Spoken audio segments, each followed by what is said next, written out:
નમસ્કાર દર્શક મિત્રો, આપ નિહાળી રહ્યા છો એસ લાઈવ ન્યૂઝ બુલેટિન। નજર નાખીએ અત્યાર સુધીના મુખ્ય સમાચારો પર। વાઇબ્રન્ટ નવરાત્રી મહોત્સવનો રંગારંગ પ્રારંભ કરાવતા મુખ્યમંત્રી આનંદીબેન પટેલ। સાબરમતી રિવરફ્રન્ટ ખાતે 13મી ડિસેમ્બરે યોજાશે the colour run India marathon. ગાંધીનગરમાં જાન્યુઆરીમાં ફ્લેક્સ ઇન્ડિયા 2016 નું આયોજન।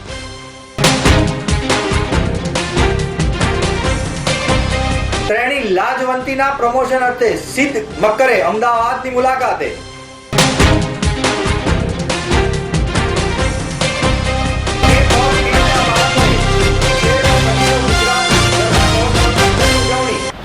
આજે માં નવરાત્રિની શરૂઆત અમારા માટે આનંદનો દિવસ। માના બેસણા અને સાથે સાથે એસ લાઈવ વેબ ચેનલની શરૂઆત અમે આજે 3 વર્ષ પૂરા કરી ચોથા વર્ષમાં પ્રવેશી રહ્યા છીએ। ગુજરાતના એક રાજકીય અને સામાજિક લોકભોગ્ય અને લોકોની સીધી જ દર્પણ તરીકેનું કામ કરતું અમારું સૂર્યકાળ, એમાં આ એસ લાઈવ એક ઉમેરો થયેલો આજથી 3 વર્ષ પહેલાં। ખૂબ આનંદની વાત છે। શરૂઆતમાં પાપા પગલીમાં અમને ક્યાંક અડચણો તકલીફો પડી, પણ સમય વીતતો ગયો, અમે આગળ વધતા રહ્યા। અમે થોડા વખતમાં આમાં પણ નવા સુધારા વધારા, નવા રૂપરંગ સાથે એડ કરી રહ્યા છીએ। મારા દર્શકો અને મારા સૂર્યકાળના વાચકો બંનેને હું અને મારી ટીમ સતત સુંદર લોકભોગ્ય સમાચારો અને લોકોને જે જોઈએ છે તે પીરસવાનો સતત પ્રયત્ન કરી રહ્યા છીએ। એમાં મા અંબા અમને ખૂબ સફળતા અપાવે એની માને પ્રાર્થના। 2 શબ્દો કહેવાનું મન થાય કે મા, મને કવચ દેજે, મને દૈવત દેજે અને મને આ દેશના અને ભારતીય નાગરિકોની સેવા કરવાની તક આપજે। એ સાથે આપ સૌને મા શક્તિની આરાધના કરવાના દિવસોમાં વંદન, માને વંદન।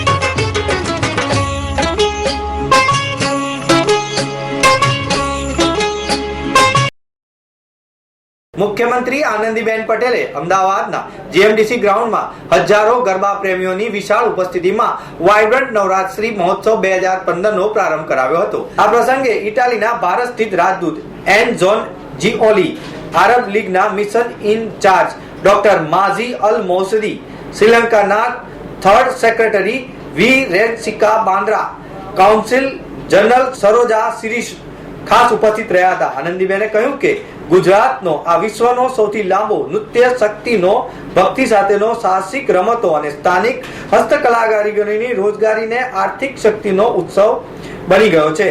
પ્રવાસન મંત્રી સૌરભ પટેલે જણાવ્યું કે ગુજરાતના ગરબા આપણી સદીઓ જૂની પરંપરા સાથે વિશિષ્ટ ઓળખ છે।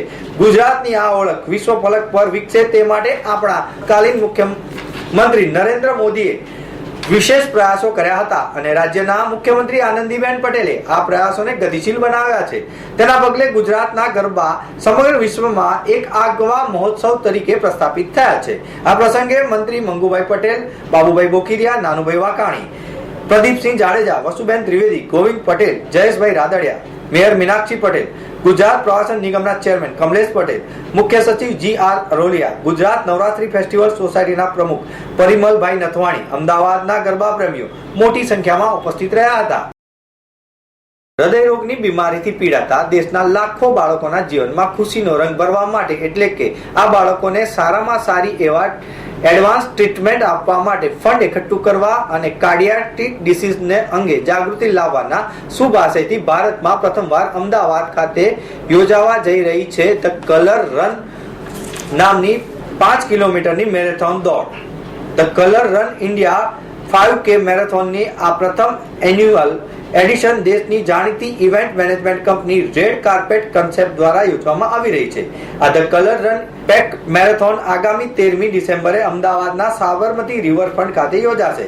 સવારે 7 થી શરૂ થનારી આ ધ કલર રન ઇન્ડિયા ઇવેન્ટમાં અમદાવાદ અને મુંબઈ સહિત દેશની જાણીતી કેટલીક હસ્તીઓ સેલિબ્રિટીઓ પણ જોડાશે. દુનિયાના અનેક દેશોમાં યોજાઈ ગયેલી રંગોત્સવ રૂપેની વિશ્વ પ્રસિદ્ધ બનેલી આ ધ કલર રનની પ્રથમ ભારતીય આવૃત્તિ એવી ધ કલર રન અમદાવાદ ખાતે યોજાવા જઈ રહી છે.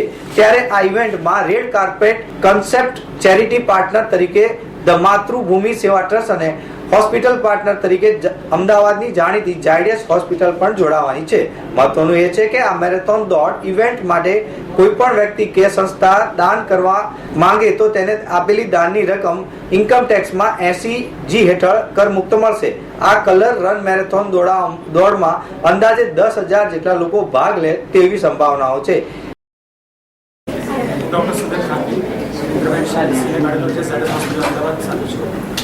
અને આ જે કલર રન જે ઇવેન્ટ થવાની છે એના માટે અમે લોકો શાળા બાળકોમાં જે હાર્ટ ડિસીઝના પ્રોબ્લેમ છે એનો કન્સેપ્ટ એનો અવેરનેસ ટ્રીટમેન્ટ એના માટે જે પણ અમે લોકો પ્રોવાઈડ કરવા. Happiest pack on the planet નામથી પણ આ જાણીતી ઇવેન્ટ માત્ર એક જ મેરેથોન દોડ નથી પરંતુ એક કલર ફેસ્ટિવલ છે જેમાં ભાગ લેનાર દોડવીરો રંગોના દરેક પડાવ પોતાના પગે મૂકશે એટલે કે જુદા જુદા કલરના તબક્કામાંથી તેઓ પસાર થશે. ખુશીઓ અને મસ્તી ભરા આ કલર રનમાં જોડાનાર દરેકને દોડવીરને રંગોનો ઝોલો પણ આપવામાં આવશે અને જેના લીધે તેઓ ખુશીથી ઝૂમી ઉઠશે. ફ્લેક્સો ઇન્ડિયા 2016ની 7મી એડિશન તારીખ 7 થી 11 જાન્યુઆરી 2016 દરમિયાન ગુજરાત ગાંધીનગર ખાતે આયોજન કરી રહી છે. અત્યંત આધુનિક ટેકનોલોજી અને પ્રગતિ અને બિઝનેસના પ્રવાહને દર્શાવતો સૌ પ્રથમ મોટો આ સમારંભ બની રહેવા ઉપરાંત પ્લાસ્ટિક ઉદ્યોગના ઉત્પાદકો તરફ લાઈવ ડેમોન્સ્ટ્રેશન જોવા મળશે.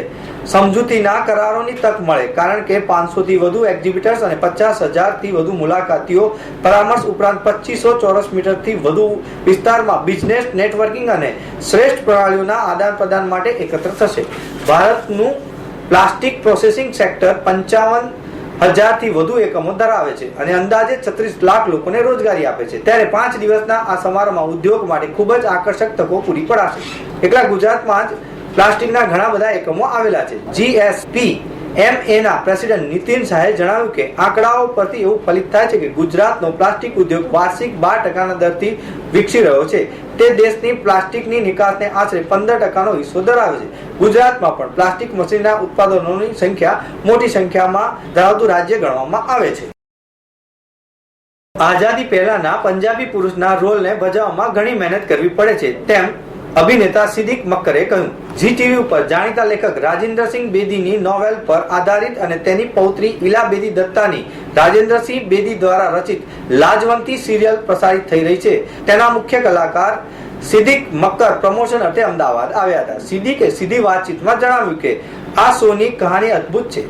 પ્રેમ કહાની છે પરંતુ આવી કહાની ટીવી ફિલ્મોમાં જોવા મળતી નથી. ફિલ્મોમાં કામ કર્યું છે પરંતુ ટીવીમાં ડેલી શો માટે 7 વર્ષ સુધી બ્રેક લીધો હતો કારણ કે એક્સાઇટ થવા તેવા કોઈ પણ પાત્રની ઓફર મને થઈ ન હતી. બીજા પાત્રો ભજવવા મને રસ પણ ન. પાત્ર પંજાબી પુરુષનું અને તે પણ 1940ના વર્ષના યુવાનનું ચેલેન્જિંગ છે. આ ઉપરાંત ભારતીય સંસ્કૃતિમાં કામ કરવાની તક હતી તેથી આ તક મેં ઝડપી લીધી. તે સમયના પુરુષનું મારે હાલ પાત્ર ભજવવાનું છે તે ઘણું મુશ્કેલ કાર્ય છે. જો કે તેના માટે મેં ઘણા વર્કશોપ કર્યા છે. રાજેન્દ્રસિંહની નોવેલ 40 થી 50 વખત મેં વાંચી છે. સુંદરલાલના પાત્રની બોડી લેંગ્વેજ, ચાલવાની સ્ટાઇલ, કપડા, હેરસ્ટાઇલ, ભાષા વગેરે ઉપર પણ મેં ઘણું ધ્યાન કેન્દ્રિત કર્યું છે. મારો એક શો માટે સુરેન્દ્રનગર જિલ્લાના મૂળી ખાતે 6 મહિના હું રહ્યો છું.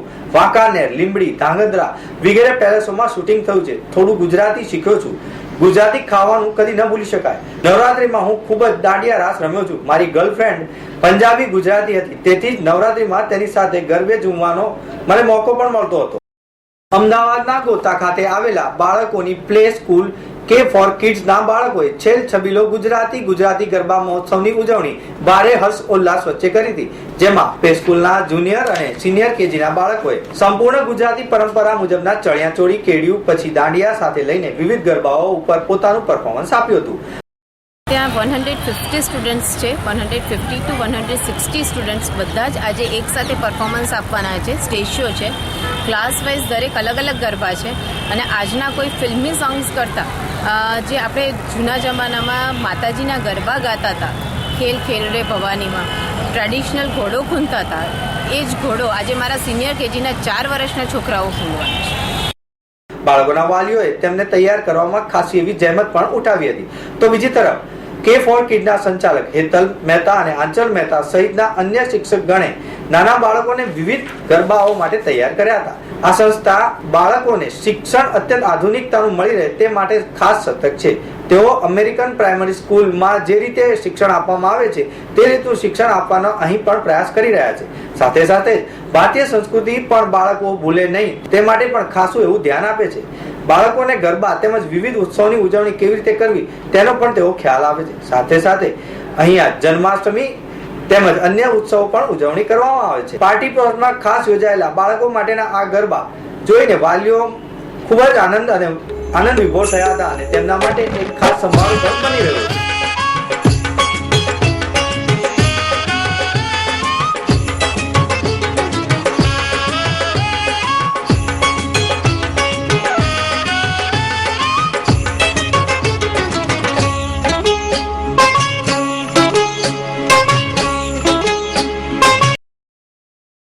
તો મિત્રો, આ હતા અત્યાર સુધીના મુખ્ય સમાચારની ખાસ ગતિવિધિ માટે આપ નિહાળતા રહો S Live ન્યૂઝ બુલેટિન. નમસ્કાર.